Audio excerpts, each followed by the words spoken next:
Pero feeling ko mga 9. Nandito na nga po yung mga staff na kanina sa buong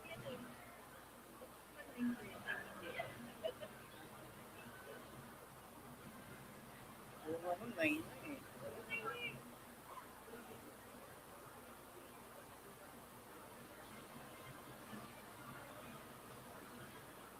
Wala pala si President. Wala. Si SPP daw ang opening.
Yung part ng Manila, talagang people cannot go home. Why?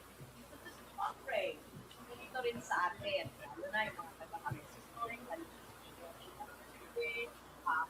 ship. All of this has something to do with climate change. May magagawa ba tayo?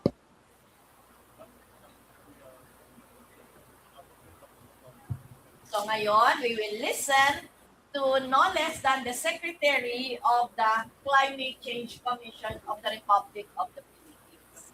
So, discuss niya ano na ang ating sitwasyon. Diba?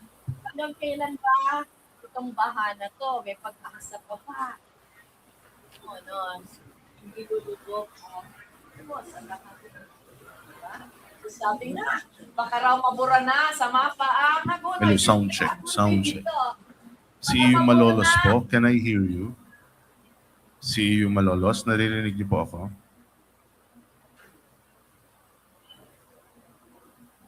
CEU Malolos. Sound check. CEU Malolos po. Nandiyan na ba ang CEU Malolos na naka-connect na? Wala pa. Sound check. CEU Malolos, salita po kayo dyan. CEU Malolos. Sir, na-mute ko na po. Mute ko muna, sir. Sige po. Yes po. Yes po, yan. yes po. Sound check. Naririnig niyo po ako. Okay. Ano po? Naririnig niyo po ako? Sound check. Nadidinig niyo po ako, CEU Malolos? Paulit po. Nadidinig niyo po ako, CEU Malolos? Wow, very good. Itong mic, ako po, nadidinig niyo po ako? Yes po, yes. Loud and clear po. Okay po, yan. Importante, yes. Okay na po tayo, CEU Makati? Opo. Okay. Yes, sir. We'll start in a few Okay na minutes. po, sir. See you, Makati. Okay, thank you very much. Standby po tayo, standby po.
Um,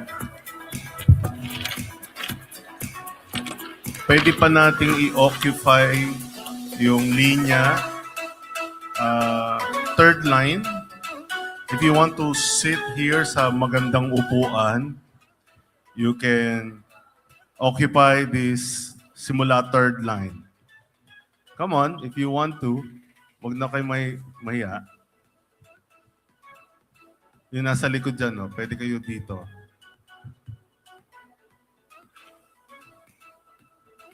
Ayaw nyo sa malambot na upuan. Kaya ayaw nyo mag-forward. Ayaw nyo dito. You can. Dito. Sige po.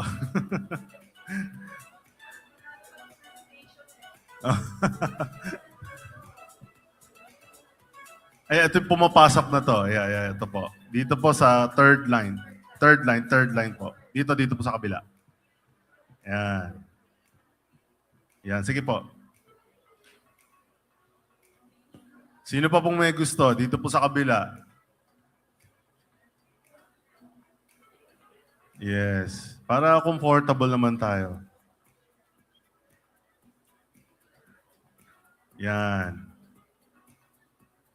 Ito pa po, meron pa po dito. Yan.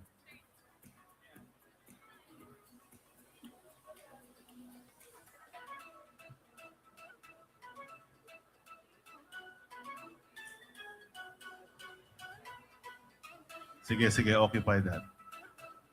Sige lang. Sige. Move sa dulo.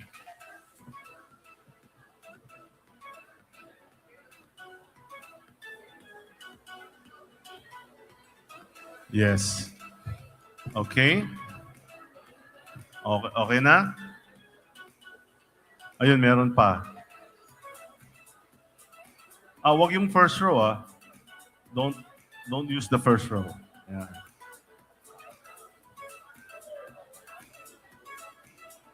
Meron pa yatang mga 6 na seats dito.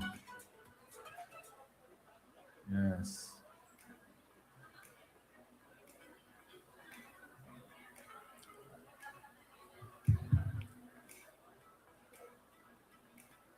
Okay?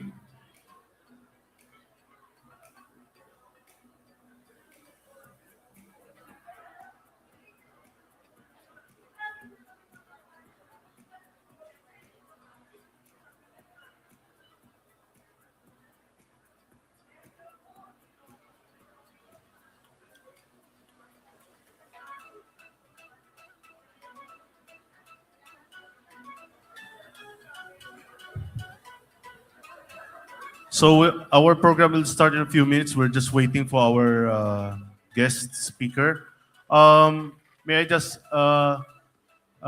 ask everyone to put your cell phones into silent modes, please, so that it will not interrupt the program later on. Okay? So we'll start the program in a few minutes. Stand by po tayo.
Sound check.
Is this okay?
The University Convocation 2026.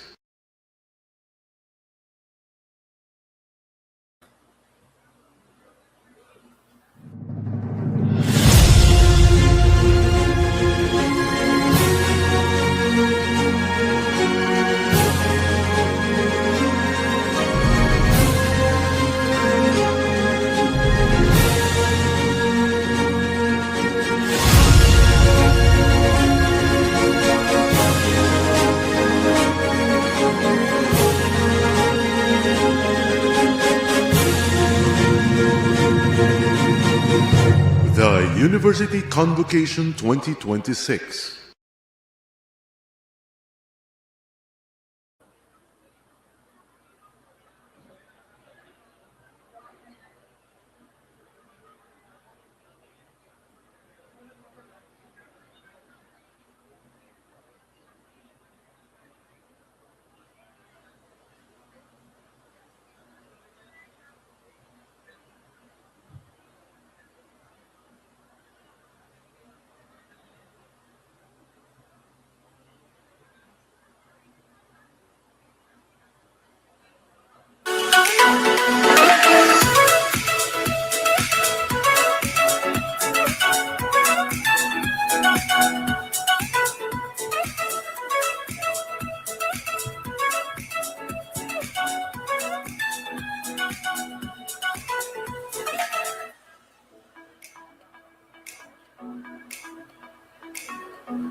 The University Convocation 2026.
University Convocation 2026.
Please all rise for the invocation and the Philippine National Anthem to be led by the CU Singers Manila.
University Convocation 2026.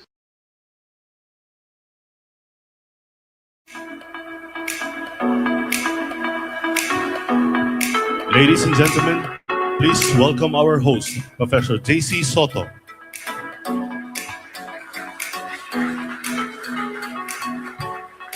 A blessed morning to everyone, to the members of the Administrative Council, Council of Deans, Academic and Program Heads, the President Emeritus, Dr. Maria Cristina Padolina, respected faculty members, dedicated staff, dear students, our honored guests, and our members from CEU Makati and CEU Malolos.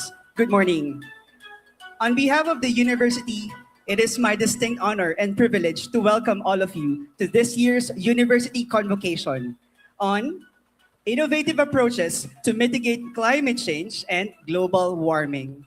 This July, we commemorate the National Disaster Resilience Month, and it's very fitting that we are discussing climate change and climate resilience. According to statistics, I have statistics. Climate change is projected to impact 7.6% of the country's gross domestic product, amounting to 1.4 trillion pesos and rising to 13.6% by 2040. Climate analytics suggest that the cost of inaction will stem primarily from infrastructure damage, productivity losses, business interruptions, and relocation-related costs. But let me translate these data into something more digestible. For our students, this could mean disruption in classroom because of stronger typhoons, fewer job opportunities after graduation because companies are still grappling from the financial challenges of today's economy, higher prices for food and transportation, and greater pressure on government resources that could have otherwise been invested in education, healthcare, and innovation. And just like what an American environmental scientist, Donella Meadows, once reminded us, the most complex problems cannot be understood by examining isolated parts alone. We must understand the relationship that connect them. And that's basically why we are here today, to discuss everything about climate resilience. To formally open our gathering, let us listen to the words of our Senior Vice President for Academic Affairs, Dr. Teresa R. Perez.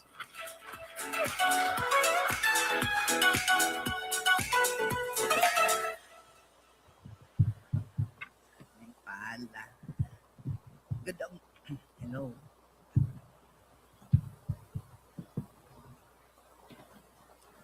So good morning to our distinguished convocation speaker, Secretary Robert E.A. Borja, who is the Vice Chairperson and Executive Director of the Climate Change Commission. Of course, he will be introduced properly later on also. Our President Emeritus, Dr. Maria Cristina D. Padolina, members of the Administrative Council, deans, academic heads, non-teaching heads, faculty members, students, not only from Manila, but those in our live stream from CEU Malolos and CEU Makati, alumni, guests, and my fellow Escolarians and those watching through the Facebook Live.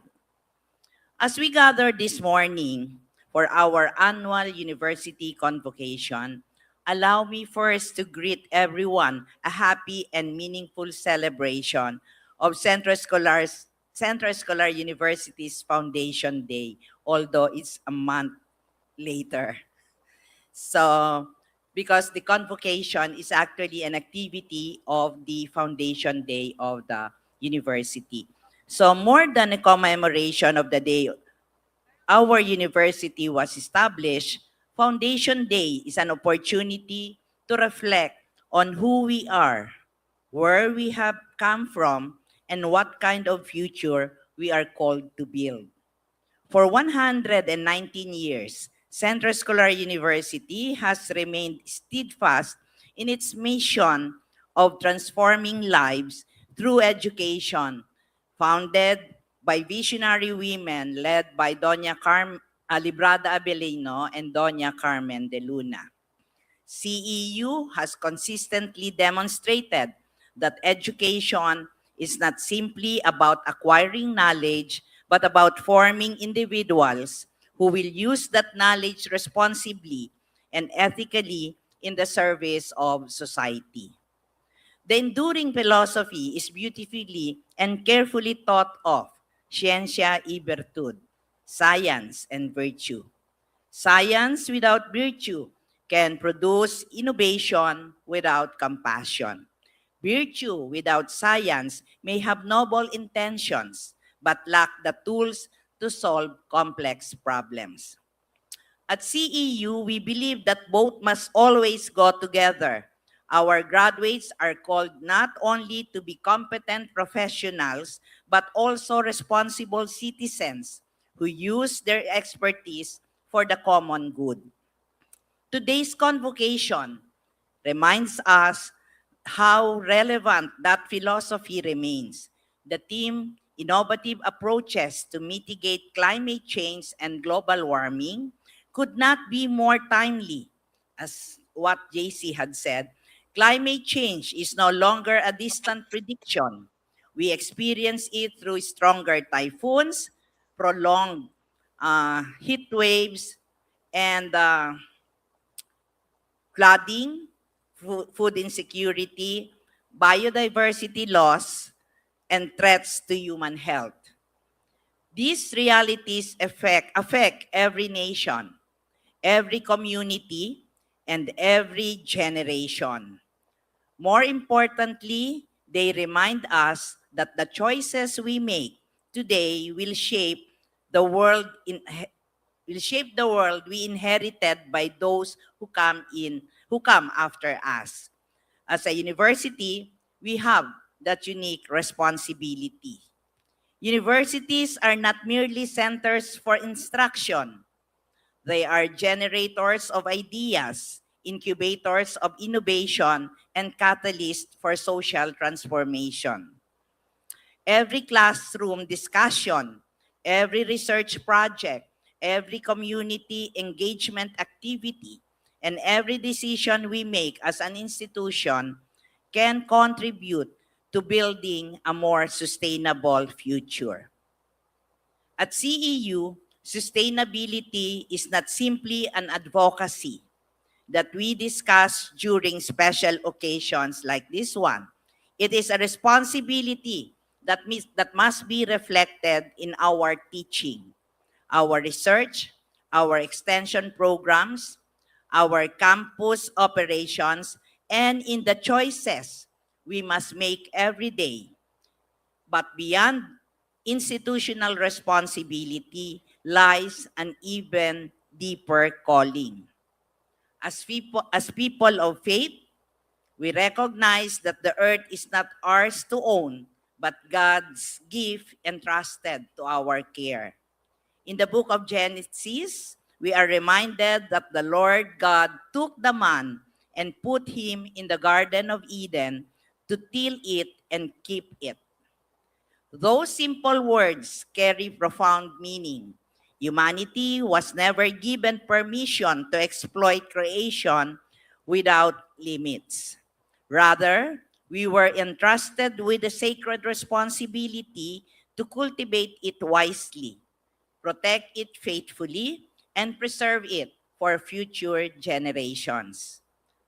This understanding is also echoed throughout Scripture, Psalm 24, which reminds us that the earth is the Lord's and everything in it, because creation ultimately belongs to God.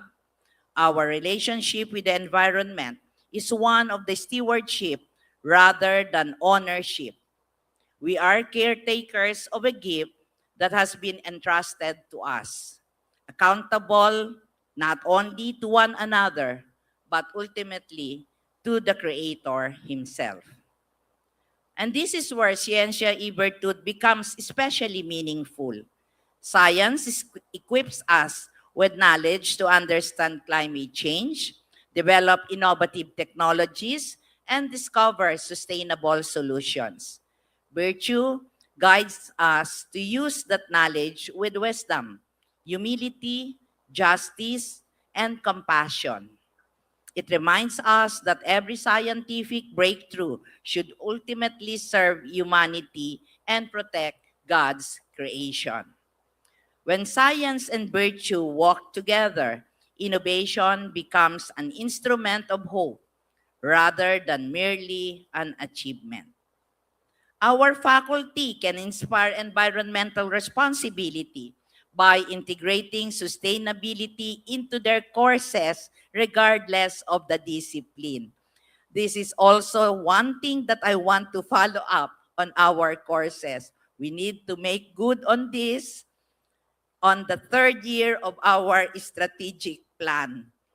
Our researchers can pursue innovative solutions that address local and global environmental challenges. Our students can become advocates who influence their families, peers, and communities through responsible actions. Our administrators and employees can continue creating policies and practices that reduce our environmental footprint. Real change begins with the seemingly ordinary acts, using resources wisely, reducing waste, conserving energy, protecting biodiversity, planting trees, supporting sustainable practices, and choosing lifestyle that respect both people and the planet. These actions may appear small, but when embraced by the entire university community, they become a powerful witness that education truly transforms lives. As many of you know, CEU has already embarked on meaningful sustainability initiatives over the years.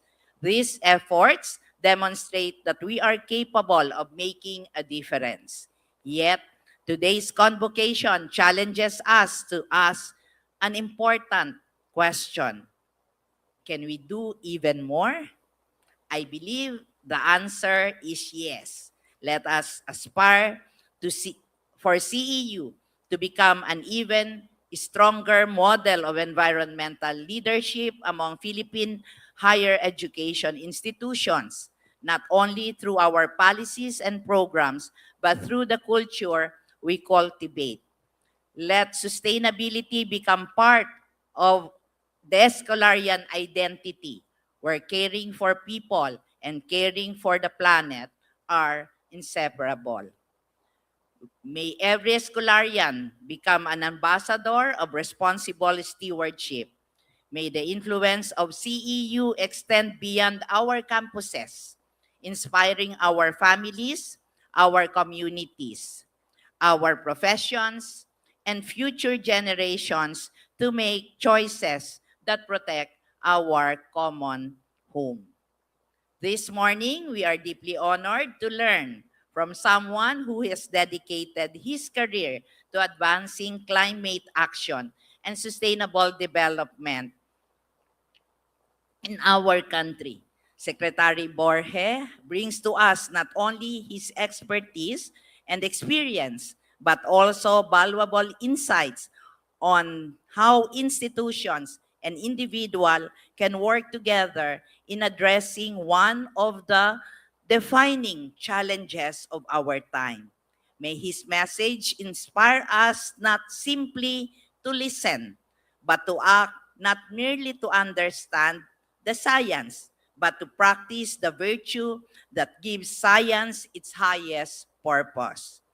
As we celebrate another year in the remarkable journey of Centro Escolar University, may we continue to live out Ciencia y Virtud, using knowledge with wisdom, innovation with integrity, and education in the service of humanity and the environment.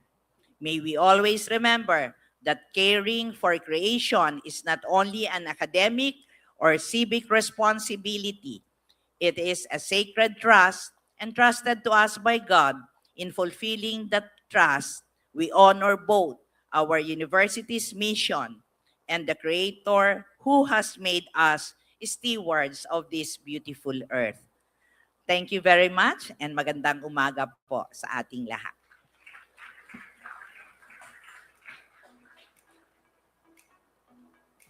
Innovation with integrity and compassion. Beautiful words. Thank you very much, Dr. Perez. Now, climate change threatens more than coastlines and ecosystems. It also places at risk the songs, the stories, traditions, festivals, and the ways of life that communities have nurtured for generations. Pierre Bourdieu, a French sociologist, would call these forms of cultural capital. These are assets that cannot be measured in pesos or dollars, yet are invaluable in shaping who we are as a people. Every cultural performance reminds us that sustainability is about protecting biodiversity. It is also about safeguarding the heritage that gives meaning to our relationships with nature. Ladies and gentlemen, we are proud to present to you the 4 cultural groups of the Presidential Committee on Culture and the Arts. Please give a warm of applause to the CEU Folk Dance Troupe, CEU Singers Manila, CEU Singers Makati, and CEU Singers Malolos.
Please welcome the CEU Singers Manila.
Please welcome the CEU Singers, Makati.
Ako'y anak ng lupang hinirang, kung saan matatagpuan ang hiyas ng pelas ng silangan, nagniningning sa buong kapuluan.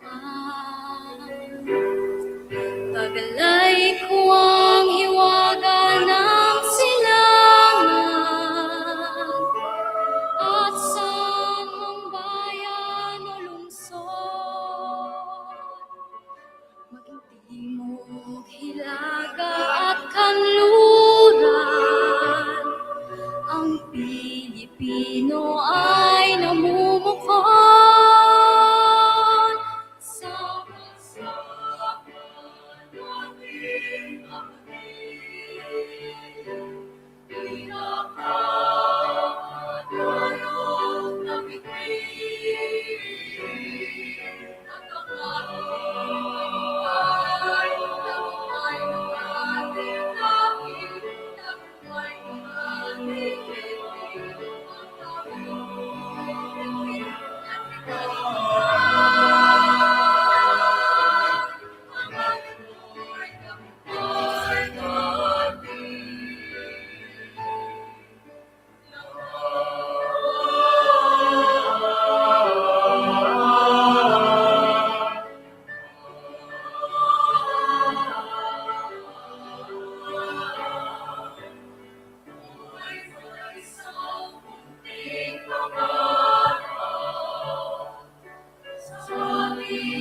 kabilang lupain,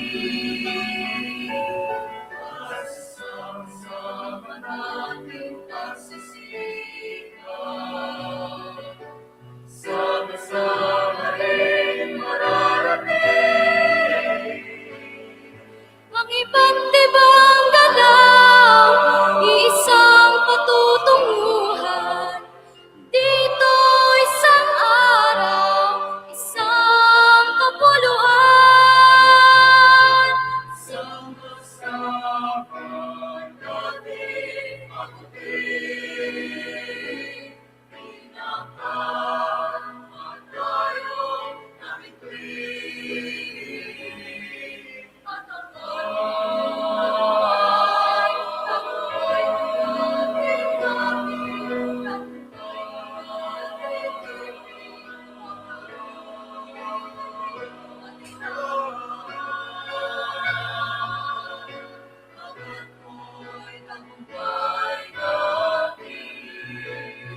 And now, let's welcome CEU singers Malolos.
Ooh la la! That's an electrifying performance, right? Why don't we give them another round of applause?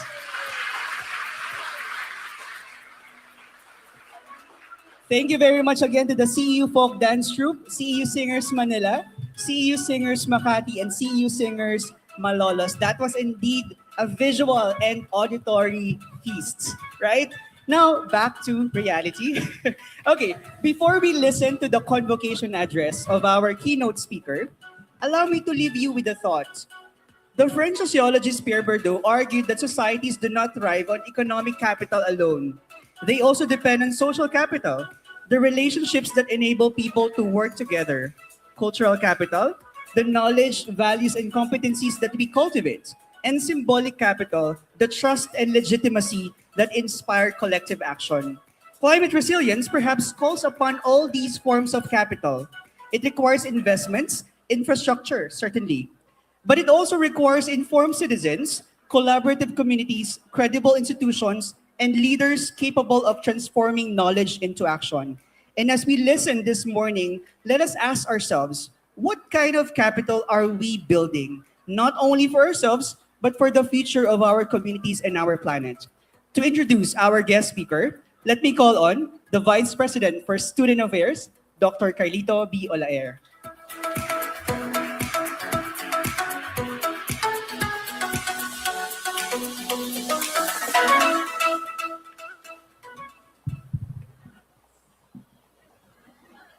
Good morning, everyone. It is an honor and a privilege for me to introduce our speaker for this year's convocation.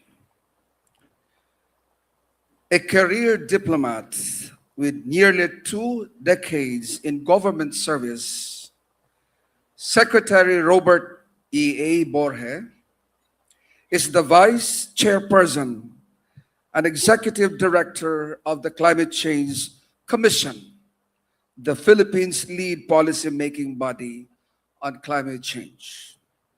He is the national focal point to the United Nations Framework Convention on Climate Change, UNFCCC, and the Intergovernmental Panel on Climate Change, IPCC, heading and handling various negotiation work streams that include adaptation, mitigation, and climate finance.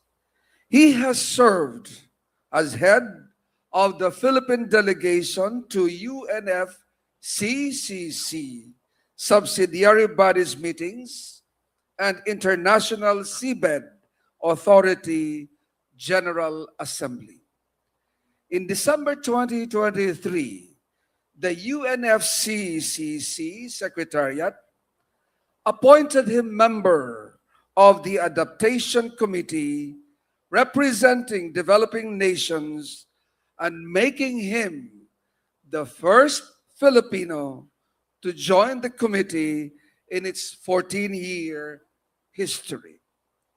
He was elected co-chair of the Organization for Economic Cooperation and Development, OECD, Inclusive Forum on Carbon Mitigation approaches in 2023 for a term of 3 years. His foreign postings include the Philippine Embassy in Washington, D.C., and the Philippines Permanent Mission to the United Nations in New York.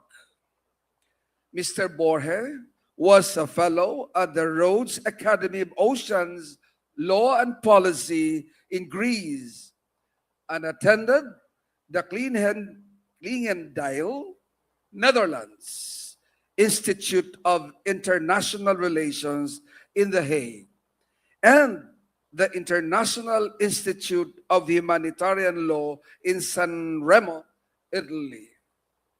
He has an executive master in disaster risk and crisis management, EMDRCM, from the ASEAN Institute of Management and a degree in communications from the University of the Immaculate Conception.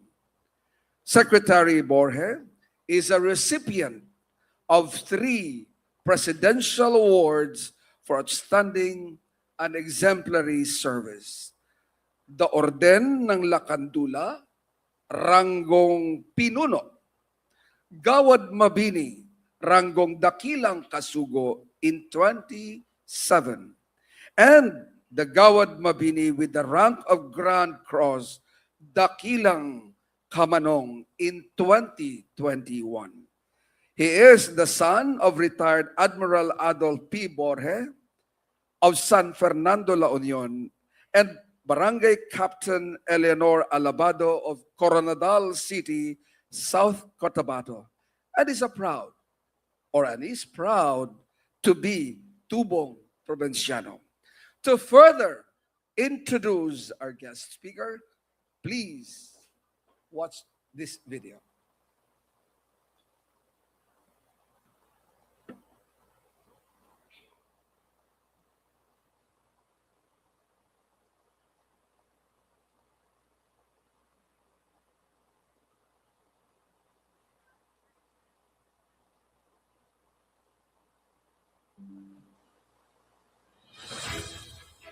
A career diplomat.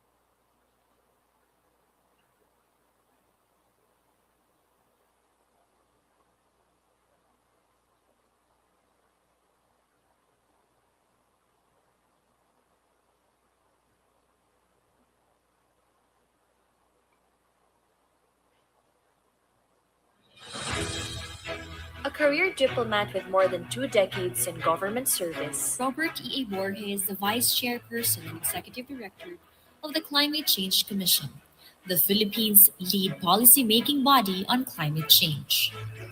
He is the national focal point to the United Nations Framework Convention on Climate Change, or UNFCCC, and the Intergovernmental Panel on Climate Change, or IPCC, heading and handling various negotiation work streams that include adaptation, mitigation, and climate finance.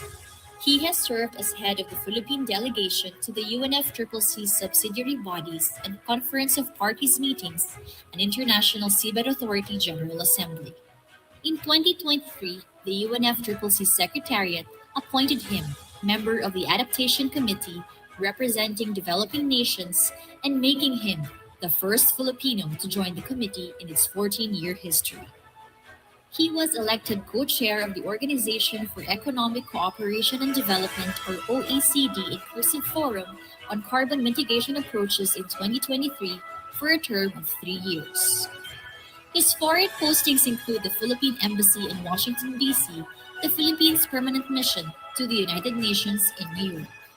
Mr. Borge was a fellow at the Rhodes Academy of Oceans Law and Policy, Greece, and attended the Klingendel, Netherlands Institute of International Relations in The Hague and the International Institute of Humanitarian Law in San Remo, Italy. He has an executive master in Disasters and Crisis Management, or EMDRCM, from the Asian Institute of Management, and a degree in communications from the University of the Immaculate Conception.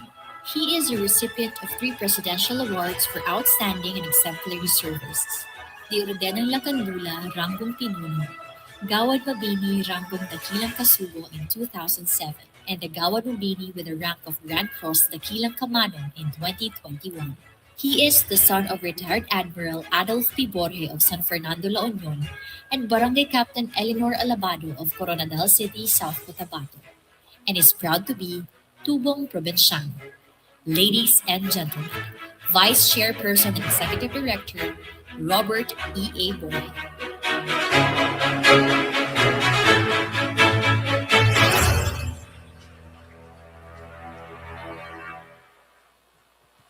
Thank you very much. Please be seated. Can we move a little bit?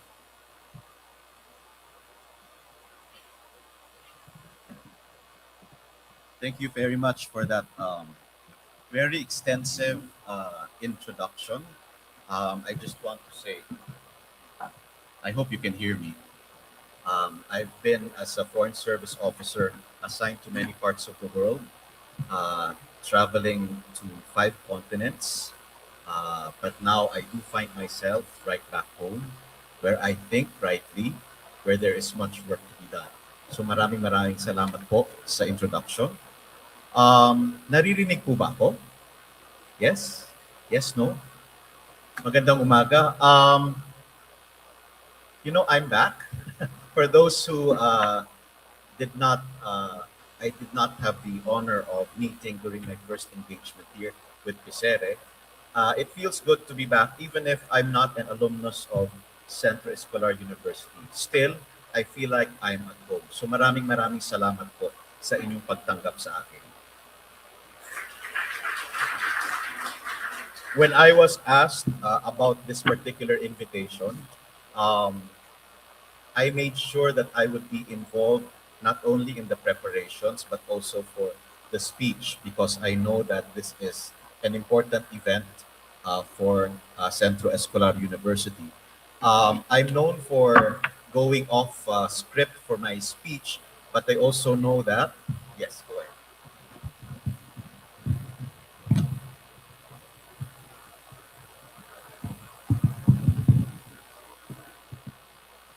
Mic test.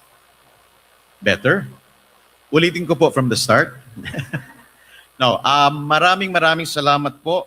I don't want you guys to think that I am a dancer. I just happened to meet my brother and sister-in-law last night, and since both of them are dancers, they were discussing the boom tiki tiki tung last night, and they actually asked me to dance with them. That's why medyo alam ko po ng konti yung speech. I don't want you to think that I go through my phone every day and watch TikTok every day. I don't. But maraming salamat po. I like the way the event has been treated and programmed, from the philosophical to the theological to the social contract basis of the work that we do. Also the reminder about the responsibilities, not just of the institution but of our students. And I always tell my team that I and the office should always welcome invitations from universities and schools. Our engagement with the youth is essential. Bakit po? Because I firmly believe that the youth are not the future of this country. They are the present of the country. That's why you deserve the very best from all of us who are trying to do our very best to make our country work together. If I may proceed, allow me first to acknowledge our officials. Dr. Maria Cristina Padulina, President Emeritus. Yes, you may applaud. Dr. Teresa R. Perez, Senior Vice President for Academic Affairs, whom I've told also has her students in the house, and they should be cheering much louder, much more louder right now. Nawala yung who for Doc Teresa.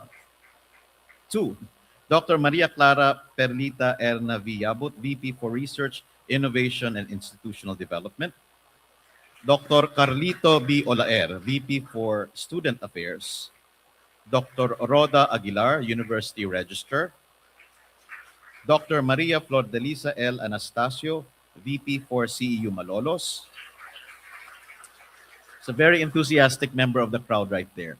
I hope he or she is from Malolos. Dr. Pearly P. Lim, VP for CEU Makati. Apparently Makati residents. Ms. Maria Rolina S. Servitilio, VP for Admin and Accounting. Mr. Jericho Orlina, AVP for Business Affairs. Our colleagues from the CEU Presidential Committee on Culture and the Arts. Our guests from the schools, CEU Makati and Malolos, and the performers, and the entire Escolarian community, and also our guests and friends on online. Magandang umaga po sa ating lahat. You know, as Centro Escolar University marks its 119th foundation anniversary, we celebrate more than the longevity of an institution. We celebrate nearly 12 decades of helping shape minds, form character, and prepare generations of Filipinos for lives of purpose and service. Anniversaries naturally invite us to look back with gratitude, with thanks. Universities, however, have always asked us to do something more. They ask us to look forward with responsibility.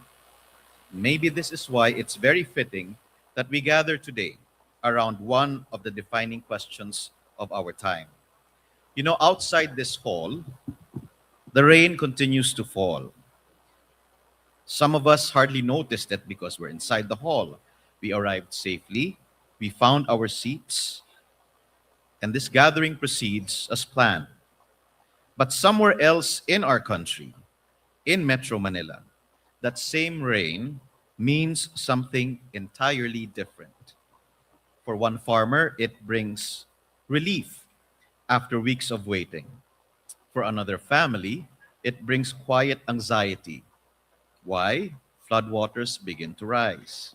Somewhere, a fisherman has decided not to leave shore, therefore, foregoing the day's catch, foregoing today's income. Somewhere else, a child wonders whether there will be classes tomorrow.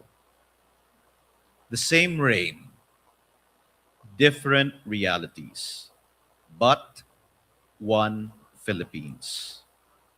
Those simple images remind us of something important.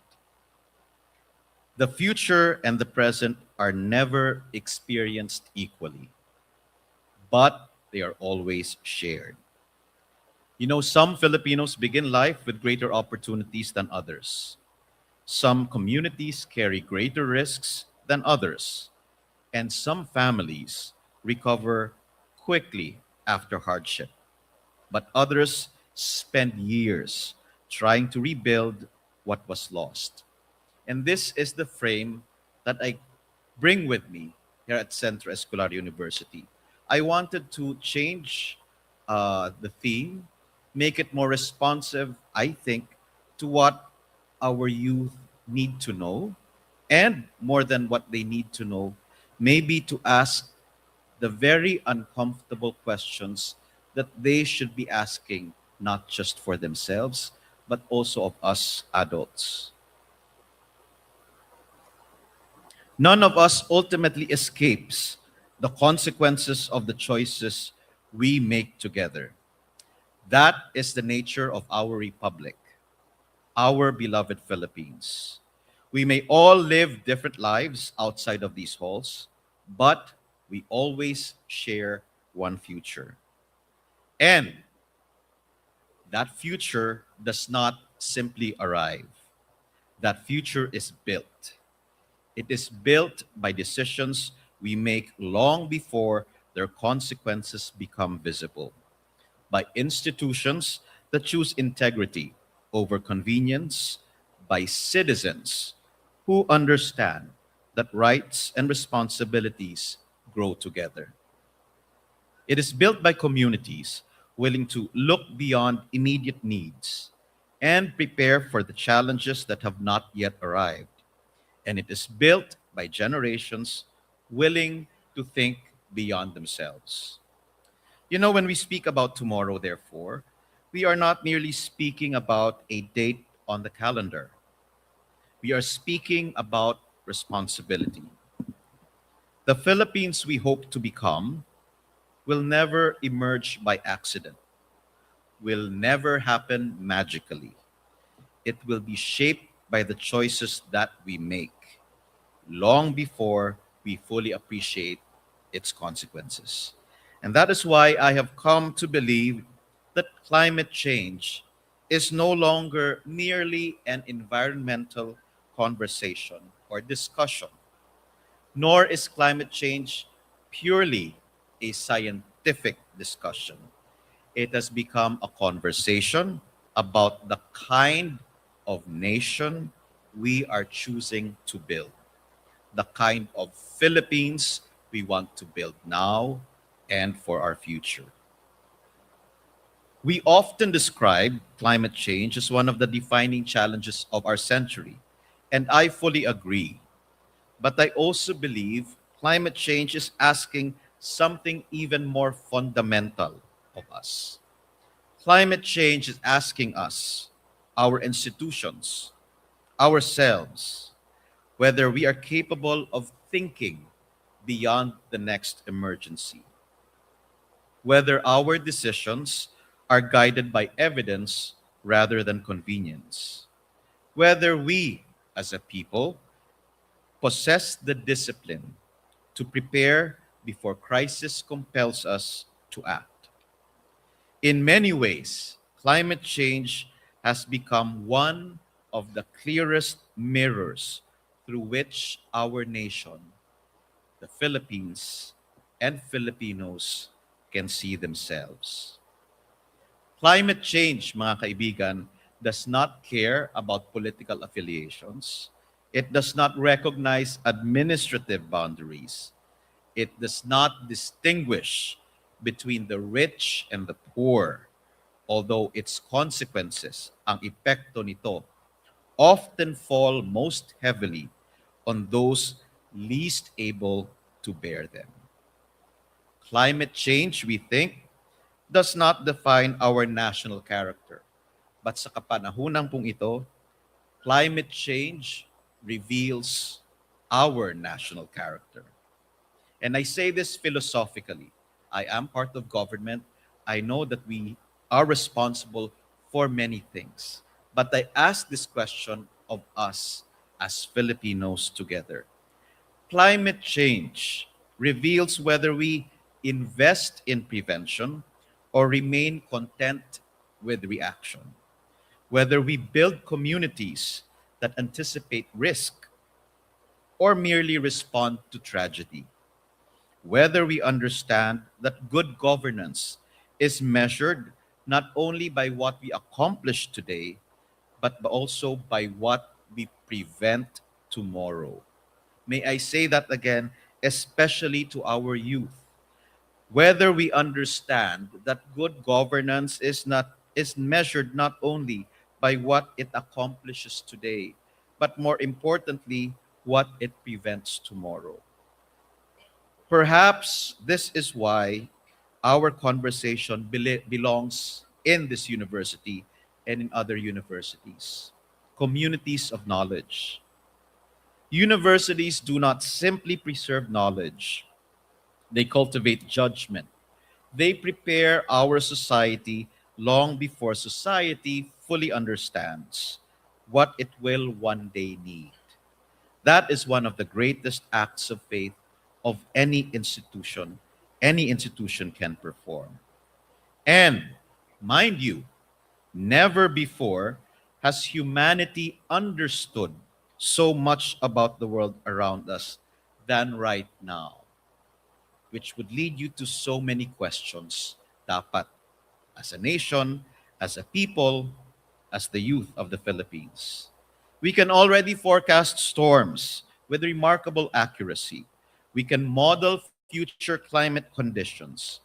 We understand diseases that once mystified entire civilizations.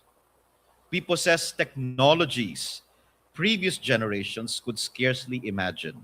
Even that phone you have on your hand, 2 decades ago, that was a pipe dream for my generation. Now it's your everyday reality. Science has transformed our understanding of the world. Yet, perhaps, the defining challenge before our generation and yours is no longer whether we know enough. Hindi na po tanong kung may kaalaman ba tayo or may kakayanan tayo. The deeper question is whether we possess the wisdom and the discipline to act consistently upon what we already know.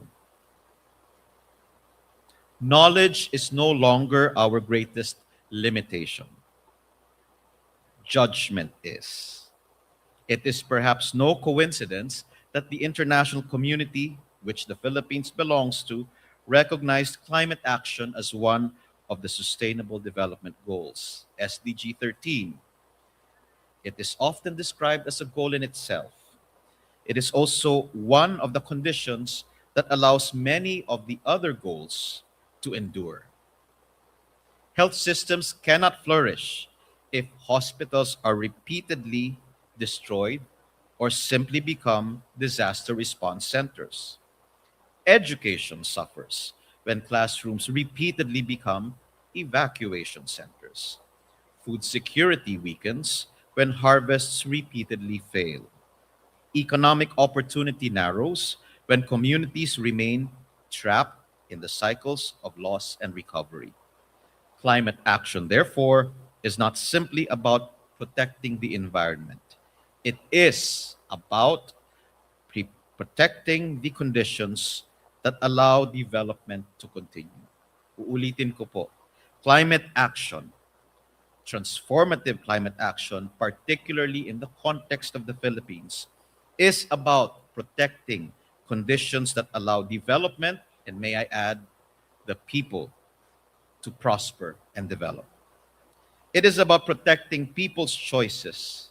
It is about protecting tomorrow. You know, you have heard the phrase survival of the fittest, no? Can you raise your hand if you've heard of that phrase, survival of the fittest? Perhaps that phrase explains something about nature, but I ask of you, should it define civilization? Should it define the Filipino nation? Ang pinakamalakas ang siyang maiiwan. Matira ang matibay. Tama po ba? You've heard of that, yes? Do you think that should define the Filipino nation as our philosophy for growth? Kung sino matibay, siyang mabubuhay. Sorry for asking the very hard and difficult questions, but I see na umiiling. Tama po. Why? Civilization begins precisely where that idea ends. The purpose of any democratic society is not to discover who is strong enough to survive hardship. The purpose of Filipino society should not be to discover who is strong enough to survive hardship. It is to create the conditions in which the greatest number of people have the opportunity to flourish. This is why we establish schools, why we build hospitals, why we create laws, why we strengthen institutions, and why your government exists. Not to eliminate uncertainty, but to reduce unnecessary suffering.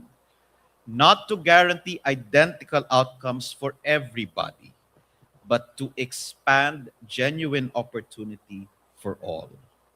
A republic, the Philippine Republic, is ultimately a collective decision that we will face the future together rather than alone. Parang kayo lang po, tayo din po. Pag magkocross tayo ng street at umuulan, sabay-sabay tayong sumusuong sa baha. Tama ho ba? But I ask, is this an experience that we will take in as normal? Do the youth deserve that type of present? I recall, and I'm sorry I'm going off script. One of the questions I ask, because I'm single and I do not have children, but in my office I am the de facto father. I have many questions whenever there's an extreme weather event. I worry about my team. I worry about my staff. But I also remember when I was growing up, I was your age. I grew up in Mindanao. We were technically out of the tropical cyclone zone. Several decades fast forward, no longer the case. When I was younger, whenever the rains would come, we would meet it gladly. Why? Because my home was built on a hill. At pag umuulan, kumukuha kami ng isang pakpak ng niyog at kami magsaslide down ng aking mga kaibigan sa gitna ng putik. Rain was a welcome event for us. It was rejuvenating. It was exhilarating. May I say, it was fun. Now I worry for our generation who treat rain as something that needs to be avoided, as something as a harbinger of bad things to come. In example, baha. I don't think our youth deserves that right now. Please applaud if you agree with that.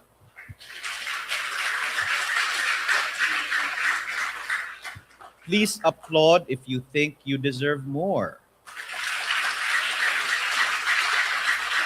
You know, there's a saying, youth is wasted on the young. But I think our youth, and I address our educators in the room, the youth deserve to enjoy their youth. And this has always been a discussion and debate in my office because we talk about youth as part of the answer to the problem that we have. Totoo naman po. Pero siguro isipin natin ng urgency. Pinapatawan natin ng malaking, it's a heavy burden for the youth. And we're very grateful that the Filipino youth, among the other youths that I've known outside of our country, take on the responsibility of shaping the future. But perhaps, no, kung akong kabataan ngayon, magtatanong ako, hindi ba kailangan magpahinga din ako ng konti? Hindi ba kailangan mag-enjoy ako ng konti? Hindi ba pwedeng ang ulan ay, how do you say this poetically? Pag may ulan ay titingin ako sa langit at just let it fall. Because I will not fear that isang baha will carry me away. History reminds us of this, no? The world's greatest civilizations did not emerge despite water. They emerged because of it. Alam natin, history. The Nile, the Indus, the Tigris, and the Euphrates. May I say Pasig and the major river basins in the Philippines. Water sustained life. Rain nourished harvests, and rivers connected communities. Water has always made civilization possible and civilization thrive, which is why I often remind people, rain is not our enemy. Water is not our enemy. The challenge has never been rain itself, and the scientists agree and disaster risk managers agree. The challenge is whether we have learned to live wisely with the realities we already understand. Tanong ko po, when familiar rains repeatedly become disasters, we owe ourselves that responsibility to answer several uncomfortable or just one uncomfortable question. Why do we keep rebuilding the very conditions that allows disasters to happen? Bakit natin hinahayaan mag-rebuild tayo ng para-parehong kondisyon na antimanong nagkaroon ng disaster sa atin? Every disaster should leave us with more than repaired roads and rebuilt homes. It should leave us with better judgment. If we repeatedly restore the very conditions that made communities vulnerable in the first place, then we are not merely rebuilding after disasters. What are we doing? We are rebuilding the foundations of the next disaster. And in this regard, ako po ay talagang concerned about the future that we have. Are we preparing our communities for the future, or are we quietly building the next disaster? This is not only exhausting, it is costly, mahal, costly in public resources, costly in lost opportunities, and most importantly, costly in lives, livelihoods, and futures that might otherwise have been protected. Maybe this is the uncomfortable truth climate change is placing before us. Not that nature has just simply become less predictable, but that responsibility has become more difficult to postpone. Sorry, I'm getting a little bit emotional, but let me also give you the bright side. Dahil hindi naman puro bad news. And I see the look of concern on the youth, and again, I am concerned about that. Your government has been doing what it must and should.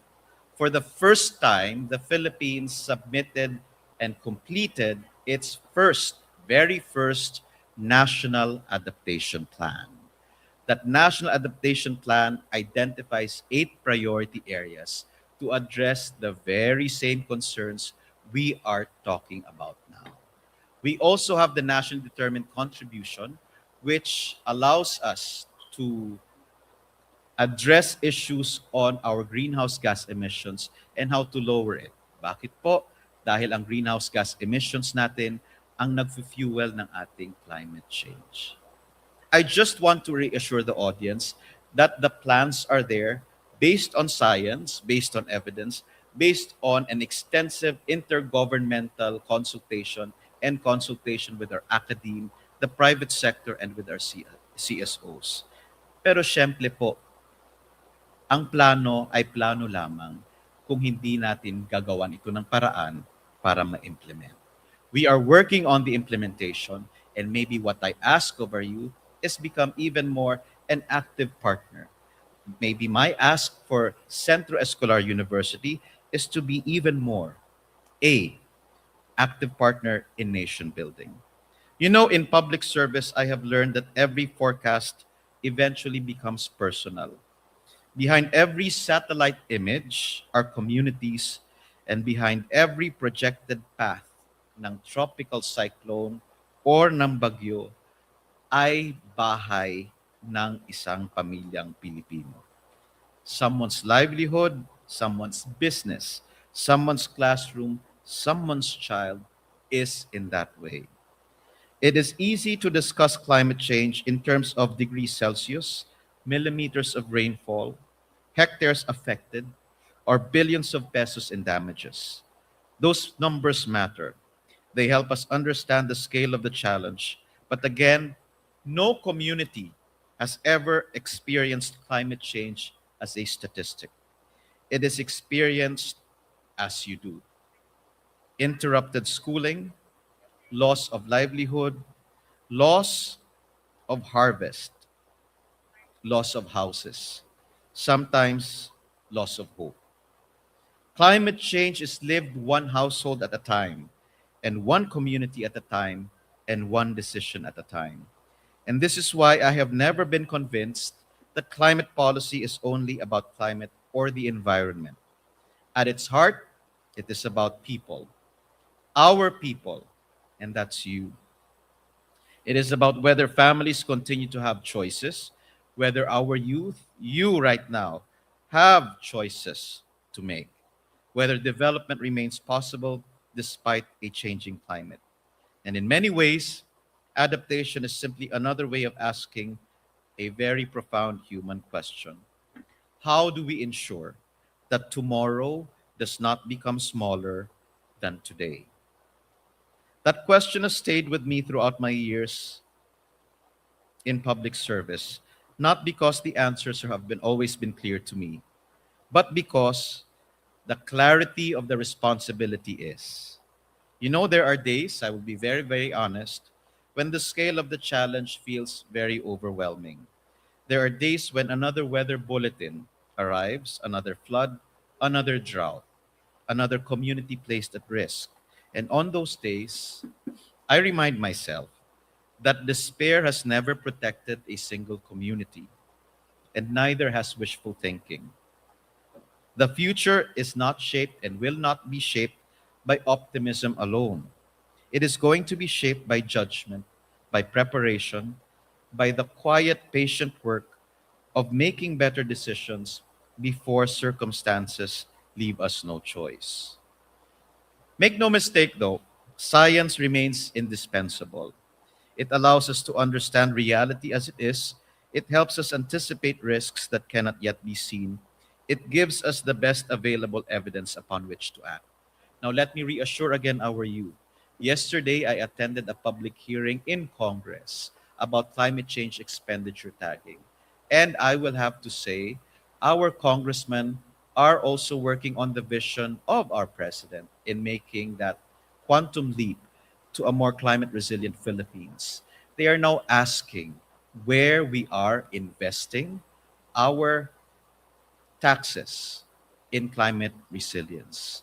They want to make sure that the system developed over the years by the Climate Change Commission, together with the Department of Budget and Management and the Commission on Audit, tracks, monitors the investments that we make, and we make sure that they have the impact that we want.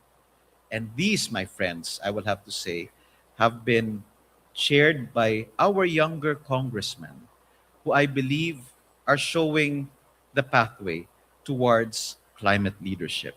Palakpakan po natin ang inyong generation.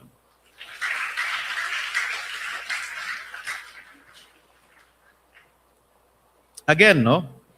Science remains indispensable. It gives us the best available evidence upon which to act. But science, Madam Vice President, Professor, cannot choose for us. Science will not choose for us. Science cannot decide whether prevention deserves greater investment than repeated recovery. Science cannot determine whether protecting forests, our trees, is more important than replacing them after they have disappeared. Science cannot tell us whether short-term convenience is worth long-term vulnerability. Science informs judgment. It does not replace it.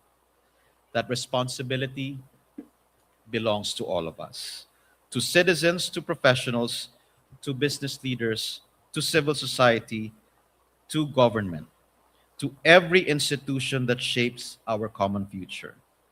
And that brings me back to why universities matter, why Centro Escolar University matters. Universities occupy a unique place in society of shaping the minds, the hearts, the values of our young. Governments often respond to today's needs. Businesses often respond to today's markets, and communities respond to today's realities. But universities prepare society for questions that have not yet fully arrived. That may be your greatest contribution. You form judgment before judgment is required. You cultivate habits of inquiry, magtanong, before certainty becomes impossible. You teach young people not merely how to solve problems, but now how to recognize the right problems to solve. That responsibility has never been more important than today. Every lecture, every activity in your university and universities across the country is important. To the youth, don't take this as just your everyday activity. Perhaps one day when you are 40 or 50 years old, I hope that you can look back and maybe say that this was one of the more defining moments in your life. You know, when you realized, I don't exist just for me and my dreams.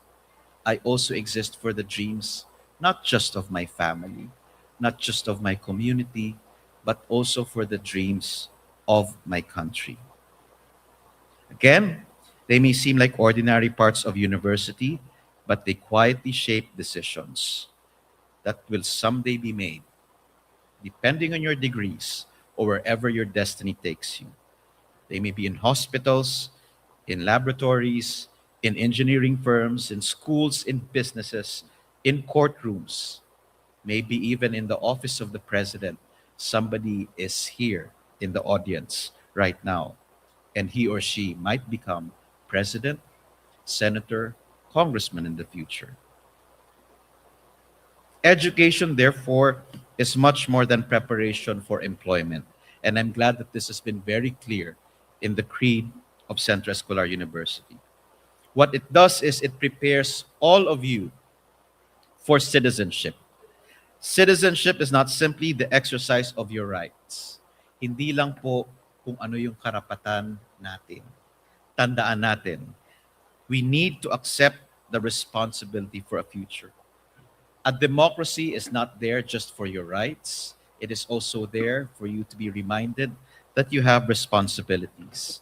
And you have to accept the responsibility for a future that we will experience together. We, of course, take part of that responsibility. And may I just turn a little bit more, even more philosophical. This is why I address this to our students. Your teachers, your professors, occupy an extraordinary place in nation building, apart, of course, from your parents and your government. Long after facts are forgotten and judgment remains. Long after those chemical formulas that are now racing back in my mind, that I'm traumatized because I got a 3 in chemistry. Long before all of that happens, something remains. Values continue to shape those decisions. Long after graduation ceremonies have ended, the habits of mind formed inside classrooms will continue to influence how societies govern themselves. This is, how do I say this? I don't want to take away the exuberance of youth, but I also have to be honest with you guys. It will not be roses and peaches and sugar coated cakes for everybody outside of this room. Alam na ninyo yun. I think my responsibility today is to remind you that you are in that special point of your life where you are transitioning to adulthood. And maybe it will be remiss on my part and even on the part of your university if we do not prepare you enough for the reality that is ahead. Sometimes we need to tell you, you may be protected now. The university is the best safe space for all. But ang tawag dyan is calculated risk exposure for you because we cannot afford to have a youth that's easily frustrated or easily gives up because the road to national development is still quite long.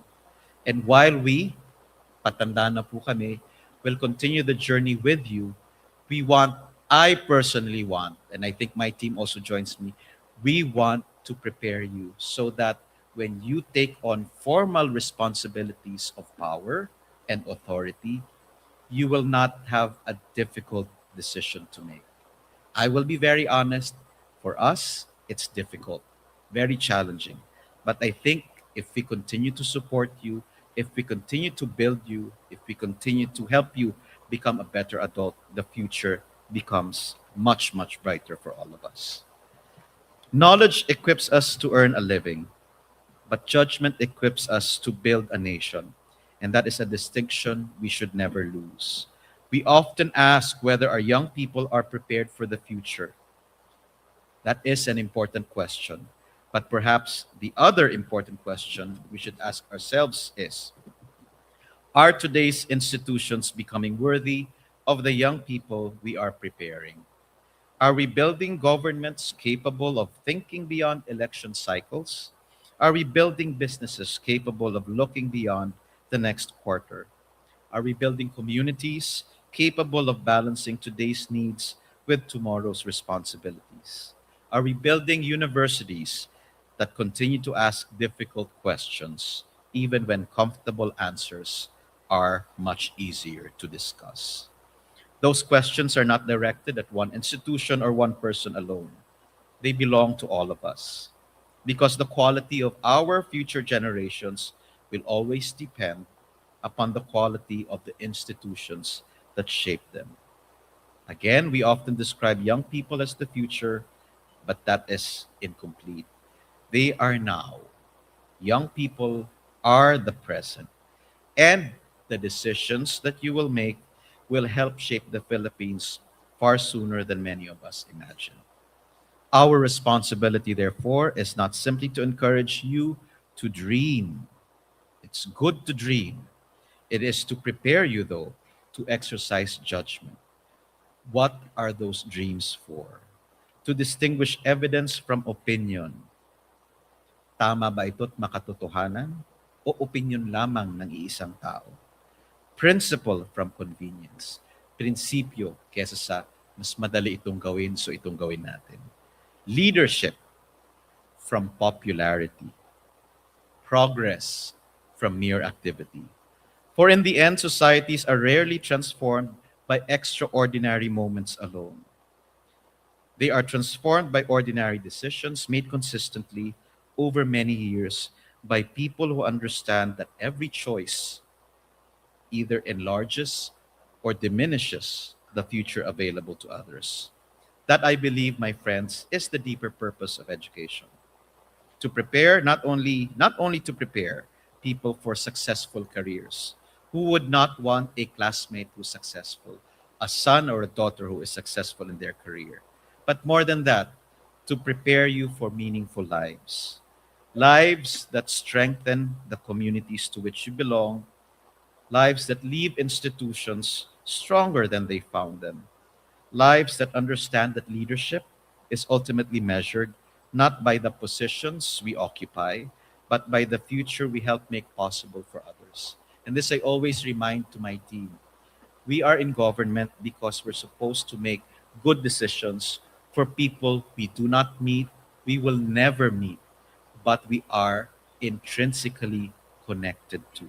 That's why I tell them the value of the job is to show up on time, to do your work excellently, to give of yourselves more. And when we do all of that together, our country becomes much, much better. But again, no, we rightly celebrate resilience that has been discussed earlier as one of the defining qualities of the Filipino people. I think no one will disagree that the Filipinos are a resilient people, correct? Right? Bear with me. Hindi lang tayo pabigat ng loob. But again, we are a resilient people, right? Our history gives us every reason to be proud of our resilience. Time and again, the Filipino people have shown remarkable courage in the face of adversity. We rebuild after storms, we recover after earthquakes. We help neighbors before we even help ourselves. We endure. That resilience is real. It deserves our admiration. At this point, may I just ask everyone to hold the hands ng katabi ninyo, just to make this an even more meaningful experience. Because the resilience that we are known for is mainly because we feel very much physically connected to our neighbor, to our family. Pag hinawakan niyo po, what do you feel? Diba? You feel comforted, right? What do you feel? You feel, eto nasa utak ninyo at nasa puso ninyo. Iba naman dyan, I think, katabi yung crush. Ibang klase ho yan. But what do you feel? When you hold another person's hand, it means that you are not alone. It means that you will not be left alone to bear the burden of something that's ahead of you. So look at your seatmate. They will be part of your continuing lives. And maybe you can thank them at this point for being there. Okay? But again, that's part of the resilience. But perhaps we should ask ourselves another question. I always have so many questions. Have we become, as a Filipino nation, too willing to celebrate resilience when what our people truly need and truly deserve is foresight? Naging komportable na ba tayo sa ideya na resilient tayo? At i-celebrate natin yun. Magdiwang tayo dahil resilient tayo. Pero hindi ba natin naiisip na baka naman ang kinakailangan ng nating lahat ay hindi lamang resilience, kung hindi foresight. Why do we need to rebuild when in the first place we are not destroyed? Right? Why do we need to go to our restrooms and washrooms and make sure that our feet are clean after sumuong tayo sa baha kung wala namang baha? Bakit kailangang mag-coastal cleanup kung tayo mismo ay responsable sa ating basura at malinis ang ating kapaligiran? At imbes na tayo ay mag-coastal cleanup, ini-enjoy na natin ang beach. Hindi po ba natin iniisip yun? Resilience should never become an excuse for repeatedly exposing our people to preventable risks, nor should it become a substitute for sound planning. Again, mauulit ko lang, ginagawa po ng ating pamahalaan ang science-based, evidence-based planning, but it will take a little bit more time.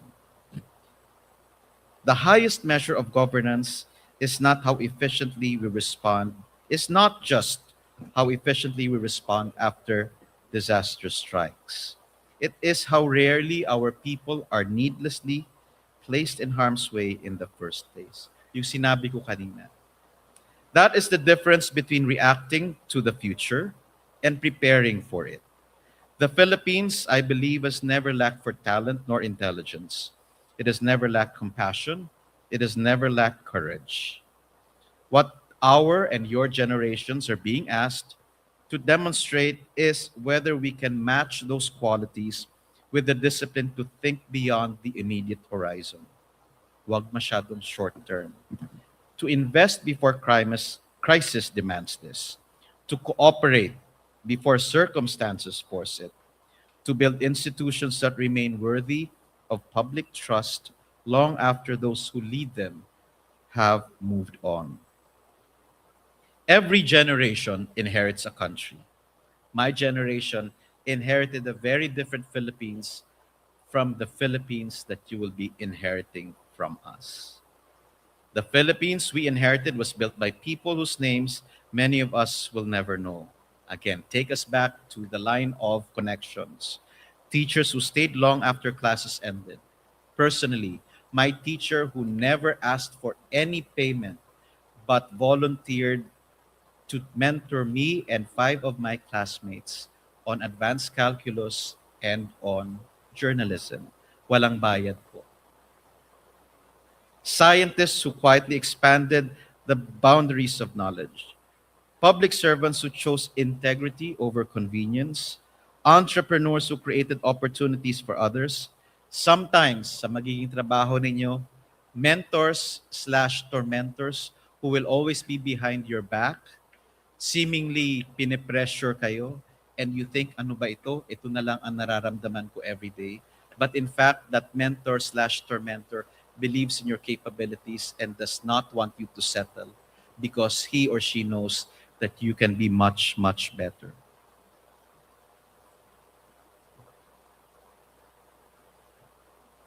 More importantly, parents who sacrificed so their children could dream bigger dreams than they themselves could imagine, especially for our students now. Please never forget your parents. They did not build a perfect nation, and no generation ever will. But they, I think, enlarged the possibilities available to those who came after them. I come from a public high school. Many of my classmates were born of parents who were farmers. I am proud to say that in that classroom, all of us went to proceed to higher educational institutions, also in state universities kasi mahal po ang private education, but of course, private education also provides opportunities. Ang masasabi ko lang po, ang henerasyon namin, classroom po, we ended up either working for government, becoming teachers in public grade and elementary schools, became engineers, and became nurses in public hospitals. I long for the day that all of us will, I guess, try to have that sense of purpose and try to achieve collectively what we need for our country. That is now our responsibility, not to build a perfect Philippines, but to build a better one. A Philippines where development is measured not only by what we construct, but also by what we protect. And I don't just mean structures. I mean also hope and belief in the future. A Philippines where economic progress and environmental stewardship are understood, not as competing ambitions, but as partners in nation building, where scientific evidence informs every public judgment, where institutions earn trust because they consistently deserve it, where leadership looks beyond the next headline and prepares for the next generation. Most of all, a Philippines where every child, every youth, regardless of where he or she is born or his or her circumstances, mayaman o mahirap, has a fair opportunity to learn, to grow, to continue, and to hope. Because that ultimately is what nation building has always been about, expanding the range of possibilities available to one another, allowing more Filipinos not merely to survive the future, but to shape it and to thrive. I'm pretty sure many of you here have already traveled abroad, yes? Can you raise your hands who have gone overseas? Sometimes, no, you ask yourself, aren't these conveniences something that we deserve for ourselves? For parents, this is what I want for my children. For parents again, gusto ko yung edukasyon para sa aking anak na mabibigyan siya ng mas malaking oportunidad. If I had a dream like this when I was younger, I want my children to have bigger dreams. That is how I am philosophically, where I put myself in my generation. I want the generation next to me, the succeeding generation, to have even more opportunities than I have. But again, we have a real problem ahead of us, climate change. But I think we can do this if we work together. We can chase bigger dreams. We can make these dreams real, not just for us, but we can make them real also for our nation. As we celebrate the 119th foundation anniversary of Centro Escolar University, we honor a community that has contributed to the work for generations. If I can just have your attention still, may I just give a few advice to the faculty, comments and words of thanks as well. Thank you for choosing the demanding work of shaping minds and character. Kahit na may estudyanteng makulit, may estudyanteng hindi naniniwala, or there are students who, just like me, skip class maybe once or twice lang naman. But thank you, often without knowing the full measure of your influence. And thank you too, because I think our students have to realize you're not just teachers, you're also human beings with your own lives and with your own families to take care of. Students, they devote so much time in class just to make you better. Please, today, on your convocation day, go up to your professor and thank them for the work that they do. To the parents and your families, kindly convey this to them. Maraming salamat.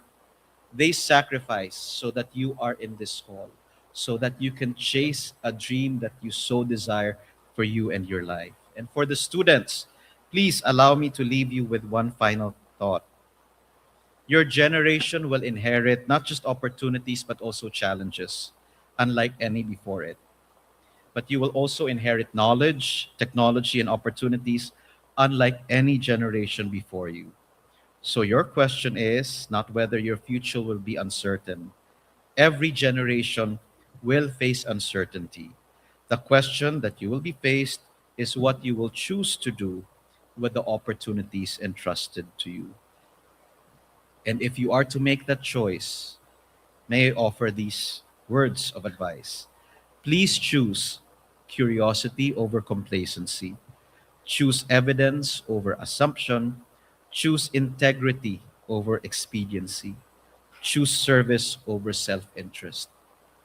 And whenever you are faced with a difficult decision to make, and you will be made to make that decision, ask yourselves not only what is possible, nor only what is profitable, nor even only what is popular, because sometimes you will have to go against the grain.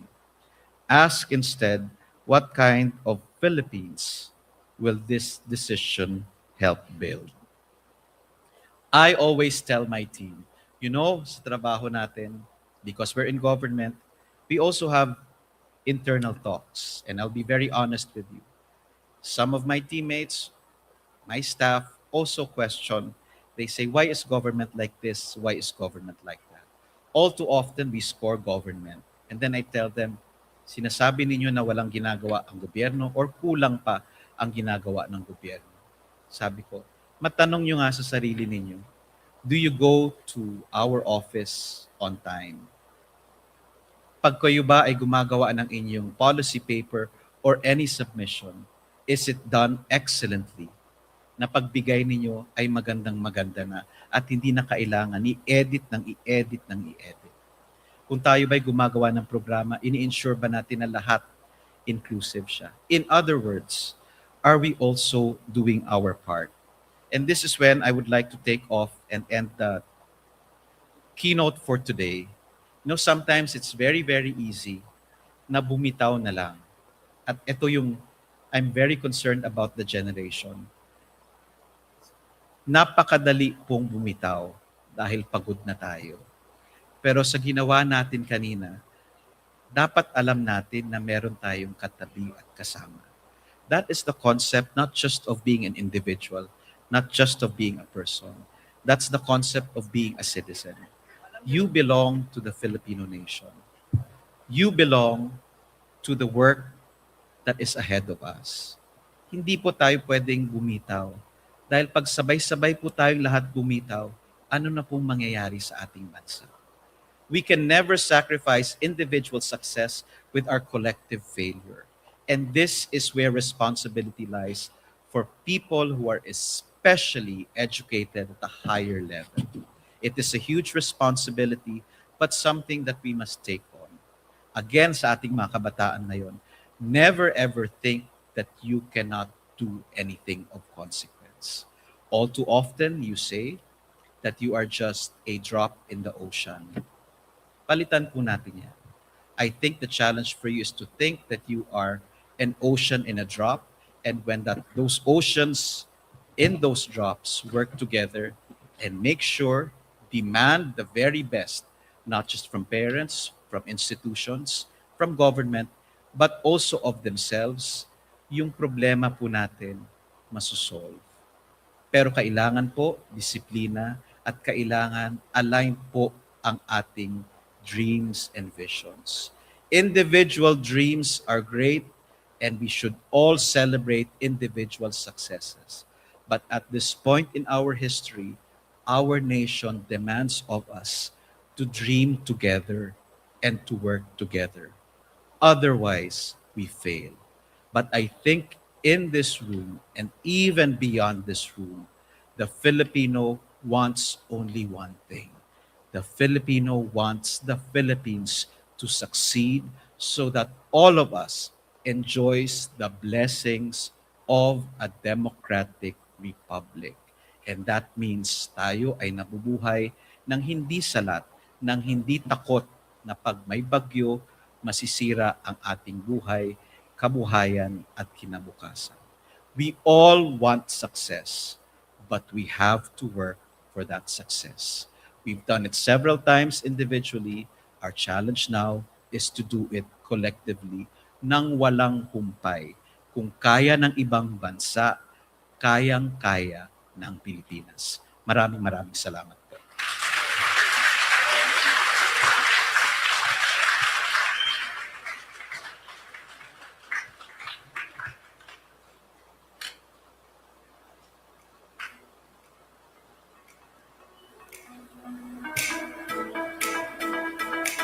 Thank you very much, Secretary Borge, for that very insightful discussion.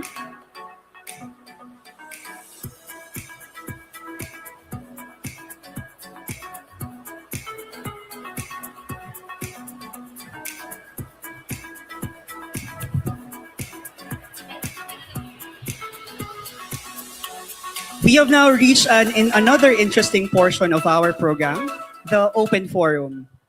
I invite members of the audience to prepare a few questions to our guest speaker. Secretary Borge, if we could invite you for a few minutes.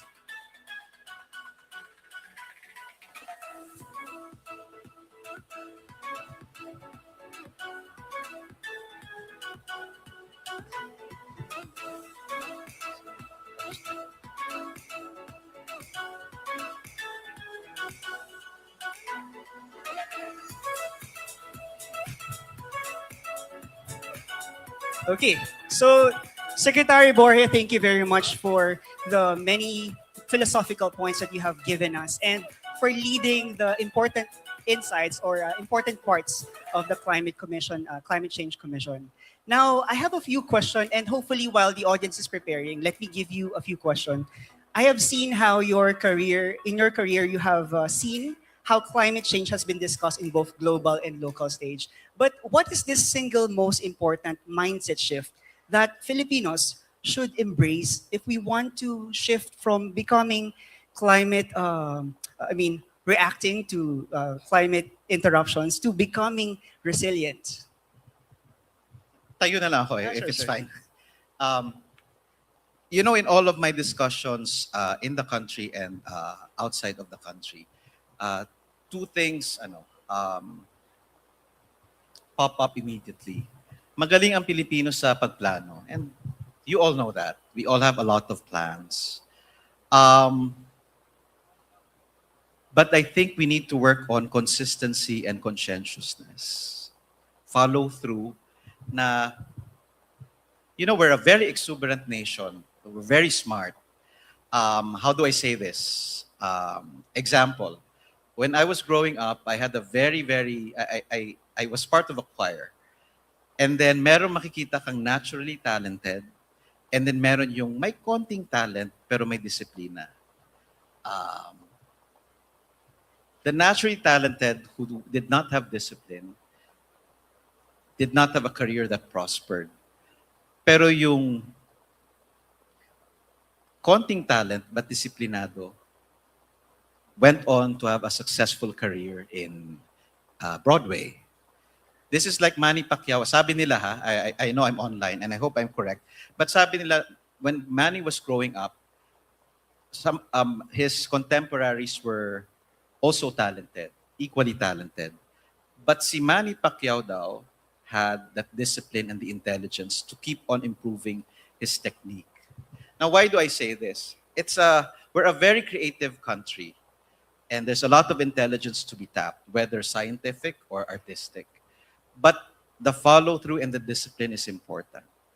And when we have plans and we don't have the discipline to follow through on those plans, and in the same manner, evaluate those plans and assess them, and then consciously try to make them better, hindi uunlad ang ating bansa.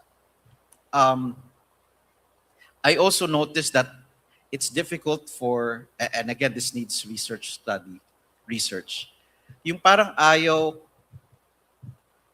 ayaw ng Pilipino or hirap ang Pilipino na tumanaw sa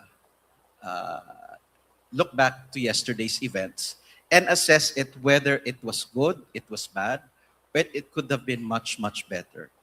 And I also experienced that with my team. Kasi we did this, but we always have to do much better. And it's that discipline and the acceptance and humility also na, we may come up with something, a plan. It will not be perfectly implemented, but kailangan we have to be honest with ourselves. Nagagawa ba yung punto ng plano? Nag-i-improve ba siya? Hindi pwedeng kalimutan na lang natin, ginawa natin yon and then we'll just move on to the next event. So that conscientiousness and that consistency, I think, is something that's growing already in our society. Why? Because we're all moving towards a global economy that is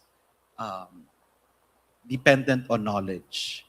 And knowledge can never be, how do you say this? Can never grow, and you will never grow if you don't have that strong knowledge foundation.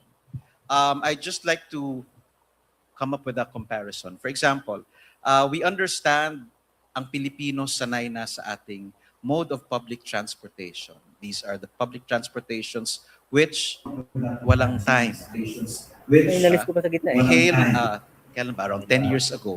Pag may kailangan ka, disenyas ka lang ng ganon, daan na yung may magpipick up na public transportation. Of course, I don't score the public transportation. That's the opportunities that they have. Pero wala masyadong disiplina noon. May tinatawag nga silang jeepney mentality na wala ding disiplina sa pagpasok ng pasahero. Paramihan. Pwede pa yan, cash na. And it's that type of mindset that needs to be modernized. And for those who have gone abroad, sometimes it will be shocking to us na may ano pala, may kalendaryo pala, may schedule pala. That is the world that we are careening towards. A world of schedules, a world of precision, a world where every second, every step is important. And every step dapat ginagawa. If you do not do that particular step, the system may fail. And if the system fails, ang kaibahan pa ngayon, noong unang panahon, hindi na manonotice sino may sala. But right now, monitoring, verification systems are there. People will know who made that mistake. It's a negative example, but I would like for you to take a positive lesson. Sometimes, no, and I say this also in personal life. Meron kang classmate na hindi, may matalino kang classmate. Tapos meron kang may sapat na talino. Pero pag may disiplina siya, may foresight, tawag natin may abilidad, look after 10 years. And I say this to our students. After 10 years, you will have a very different appreciation of what character and what knowledge and wisdom is. Because you will meet your classmates from college, who of course everybody judges. Biglang may bumubulusok na nagsasucceed. Why? Because across time, competencies evolve. And that's when the training that you have and the basic discernment that you have acquired in universities will help you. Ang gusto ko lang sabihin is, we want to be that one entity, that one organization, that one nation, na kailangan ang pursuit natin for excellence and not just knowledge of the big picture, but also of the daily things that need to be done. Ma-connect natin siya. Kasi hindi talaga pwede na we aspire, we dream to be like this, and then we end up frustrated. Bakit hindi siya nangyayari? And then somebody asks you, nasabit mo ba yung paper? Yes, nasabit ko yung paper. Na-approve na ba? Ay, hindi pa pala. Kung na-approve man, baka may quality ng paper hindi maganda. In which case, the paper, which will probably depend on a grant, hindi mabibigay. So I think, the Filipino has the capacity to excel and excel globally. Alam natin yun. But we have to force ourselves as a nation to have excellence as a key value. And to do that, we have to, I'm sorry to some of the educators here, sometimes kasi they say, napaka-pilosopo mo. Para bang if you have somebody who keeps on asking questions, parang it's a negative value. I would like for that to be encouraged. But at the end of the day, again, it's really how we treat and which values are important to make what is planned a reality. Compare na lang natin sa ibang bansa, and then you will see it. Just here in Southeast Asia, or even if you go to Japan, right? Who here has been to Japan on those trips sa planes? Raise your hand. Marami nakapag-Japan, diba? Makita mo, it's very disciplined. But that discipline is not just because they were forced to be disciplined.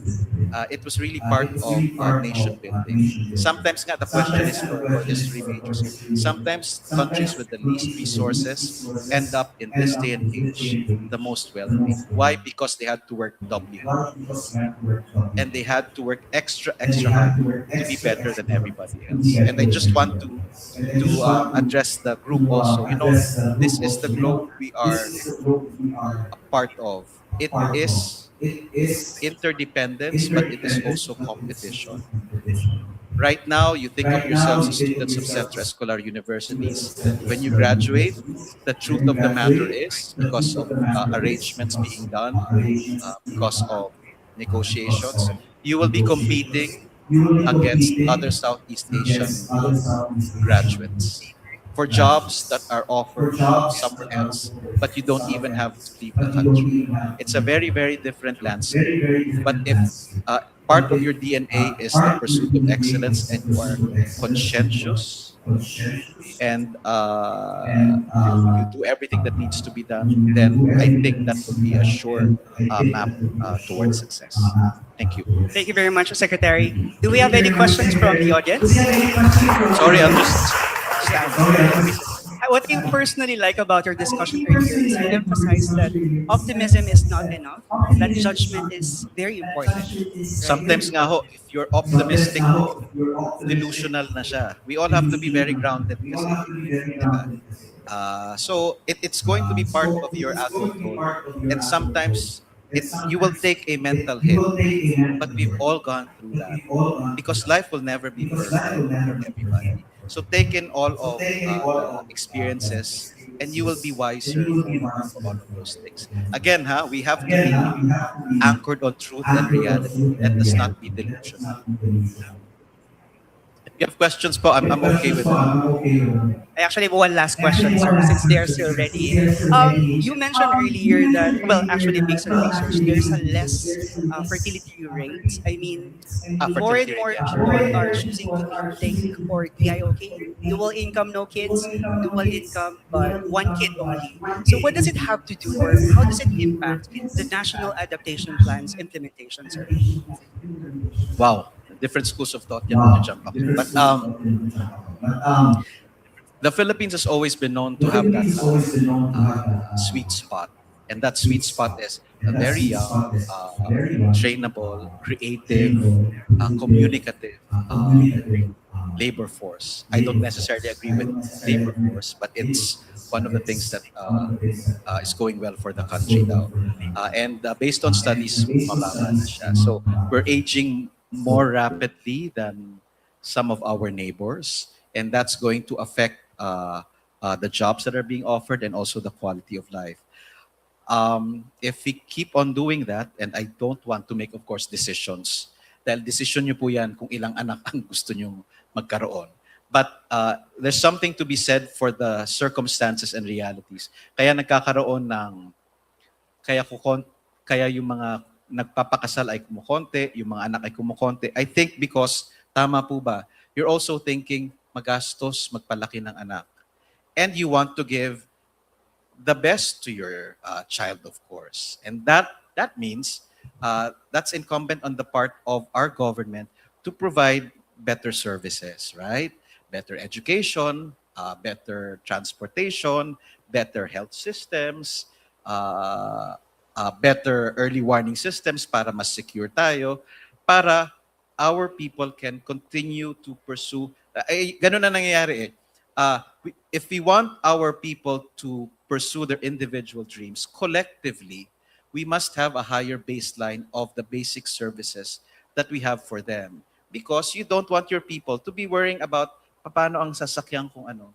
Sasakyan ko papunta sa trabaho. Paano yung hospital bill if something happens. I know these are the realities that we're facing right now. And I'm not saying that government is not doing anything. I'm saying that what government is doing, it has different policies and plans. It is working on these at different levels. Pero maybe the question is we need to do more. And I always say this in for any question asked of me. Laging sinasabi sa akin, do you think government should have done better or could have done better? Ang pilosopiya ko po kasi sa buhay is government can always do more. No matter how best government works, it can always do more because not everybody will be captured sa ating development path. So that's our responsibility. And I guess our colleagues from government also take that wholeheartedly. I just ask our citizens, the teachers included, the professors, and the students to also demand of government. Not na makikipag-away tayo sa isa't isa because we're all Filipinos, diba? At the end of the day, we have to work with each other. But it is important for people in government to be so grounded in what the people want and what they need. And that's also a function of feedback sa mga tao. And this is why I always espouse an active citizenry. You can always do volunteer work, but maybe you should also question why you do volunteer work. Because maybe sometimes, if you go to other countries, parang baseline na siya. Diba? So we want something better for our country. I will always espouse for something better for our country and for our people. Yun lang. We have to work very closely with each other, and it will be a function of time. Kaya ang message ko po is, huwag tayong panghihinaan ng loob. It will happen. It will depend on us how fast it happens. So that's the dream for the Filipino. Thank you. Thank you very much, sir. Diplomacy at its finest. Now, we have one question from other campus. There's a question. Do you think Pax Silica will have an impact on climate change in the country? We were looking forward to answering these questions.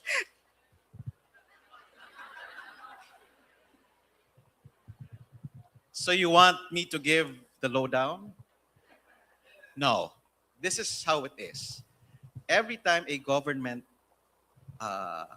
considers something, there's always that push and pull between development and what we also want to protect. Every day yan, and my team will attest to that. An idea for what I would call an accelerator for economic growth is not necessarily bad. But of course, it has to go through a certain process, and you have to go through consultations, and you have to understand what your priorities are. I think at this point, the priority is economic acceleration.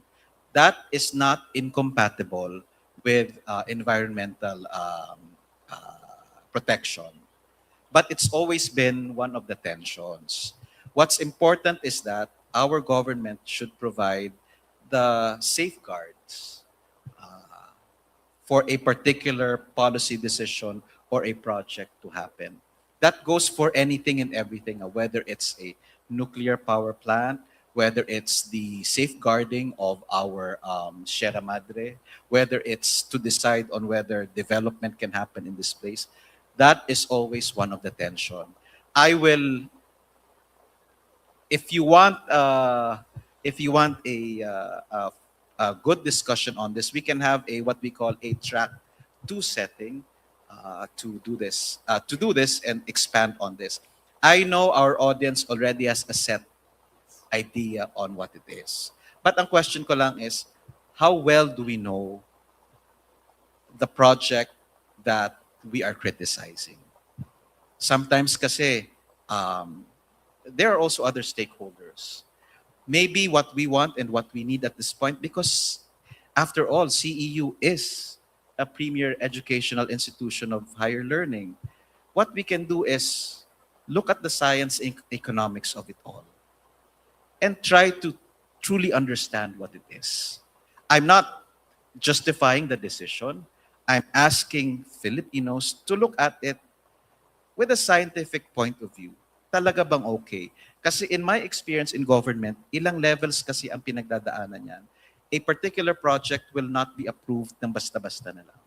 So we operate, we think that certain processes have been followed, but as citizenry, I will not take away the right of any citizen to question any decision. That is, after all, the essence of democracy. But we have to both do our parts.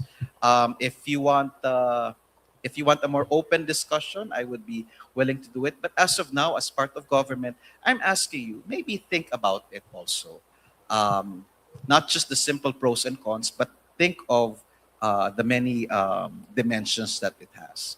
But also, I ask of you to check on what values you think is important. Because maybe government needs to be reminded of certain key issues that the public really holds close to heart. Thank you. Finding the middle ground, sir, right? Middle ground, that's the best for Filipinos. Yun ang tinitrain sa bawat diplomat ng Department of Foreign Affairs, is to understand what the core interest of the country is. Thank you very much, Secretary Borge. We learned a lot from you, sir. And also, of course, in the Climate Change Commission, we'd like to make sure that it aligns with the National Adaptation Plan and the NDC Implementation Plan. Again, if you have environmentalists, biologists, etc. here, I would like to invite you to visit the website of the Climate Change Commission. Maybe, para akong ano nito? How do you say this? A vlogger, but click like and however you call it, to our media accounts, social media accounts, because we do come up regularly with factoids and events that you may want to be involved in. And just a reminder, I know that you are a no single-use plastic institution, correct? Yes? Palakpakan ho natin ang CEU.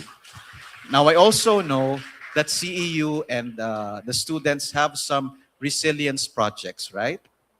Maybe you do not know there's a Philippine Resilience Awards. It happens every year.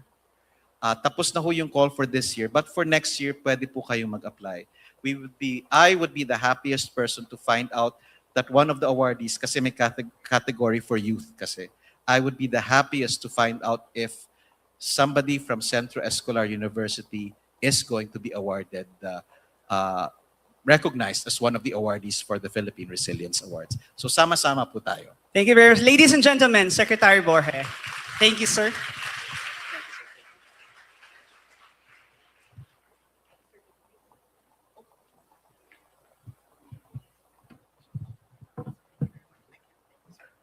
Thank you again, Secretary Borge. From no single use of plastic to another initiative, we actually have a ribbon cutting ceremony after this. It's for the launch of the e-waste bin. You know, the Philippines is one of those top producers of e-waste, actually, according to study. But this is a very good initiative by the graduate school and the Office of the Academic Affairs. Now, let's now continue to the singing of the CEU hymn.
May we request everyone to please compress for the photo opportunity?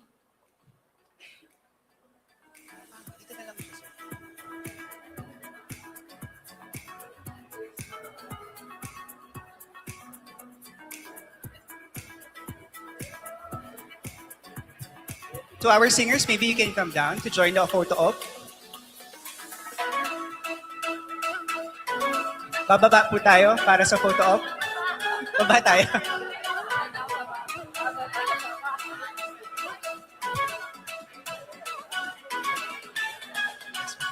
And also one more reminder, for everyone who attended the event, please also join us for the launching of the e-waste bin. Thank you very much. And mamaya mag-uulala daw tayo, sabi ni Dr. Olaer. And finally, the evaluation link.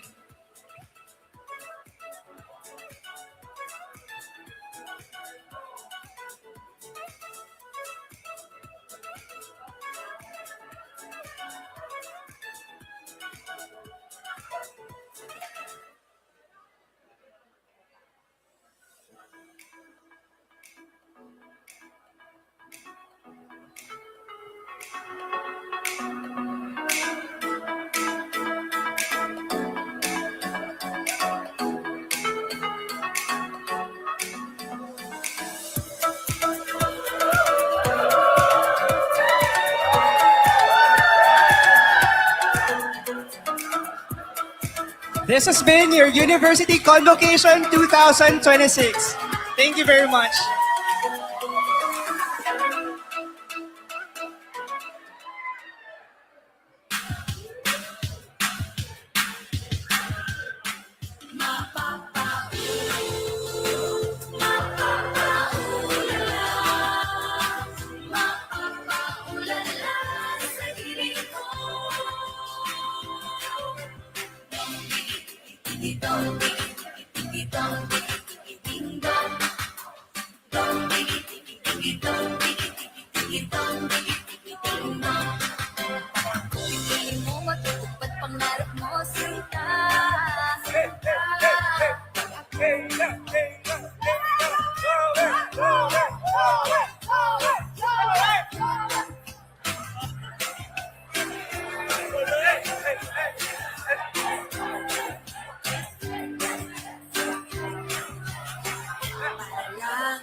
We invite everyone to please join in the launching of the e-waste bin downstairs. Thank you very much.